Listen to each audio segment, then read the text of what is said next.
One of the first things we should talk about right off the bat is the difference between HTML and XHTML. Now, even if you're just getting started in the world of web design, you've probably heard of HTML or Hypertext Markup Language. For many years, HTML was the only code you could use to create web pages. Now, you may have also heard of terms like ASP, JSP, JavaScript, or CSS, but these and others are essentially add-ons. Every web page at its heart was made with HTML. But in late 2001, the World Wide Web Consortium, which is a committee that determines the standards for the web, decided to discontinue HTML and replace it with XHTML. Now, this might sound kind of scary, but it's really not that big a deal. XHTML, which stands for Extensible Hypertext Markup Language, is almost identical to HTML.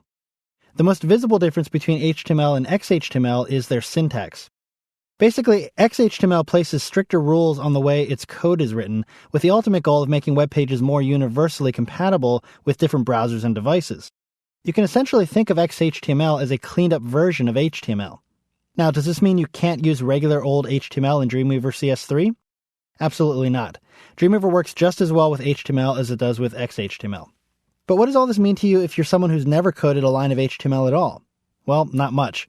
Because the point of Dreamweaver, and this has been the case since it first hit the market, was to take the coding out of the designer's hands and let the designer concentrate on designing.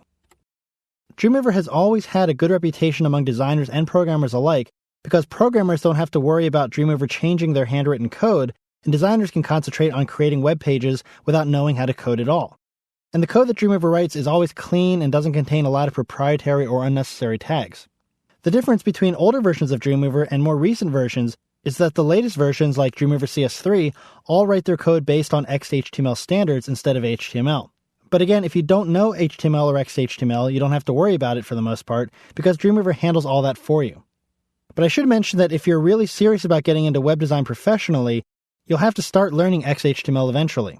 Because even though Dreamweaver makes it easy to create and edit your web pages, sometimes the easiest and best solution is to go into the page's code and fix stuff manually. But this being a Dreamweaver training title, we're not going to get heavily into XHTML. If you're interested in learning more about XHTML, I'd suggest checking out the Learning XHTML title at lynda.com. And if you really want to get mind-numbingly specific information about the XHTML standard, visit the W3C's homepage at w3.org.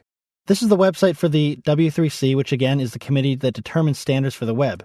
And if you look down here on the left, there's a link for XHTML right here. So if you've got a free weekend, here's some nice light reading for you to curl up with, all about the XHTML standard. We're going to get more into the details of how Dreamweaver works within XHTML in the chapter on basics, but for now I just wanted to give you a heads up that Dreamweaver uses the XHTML standard rather than HTML.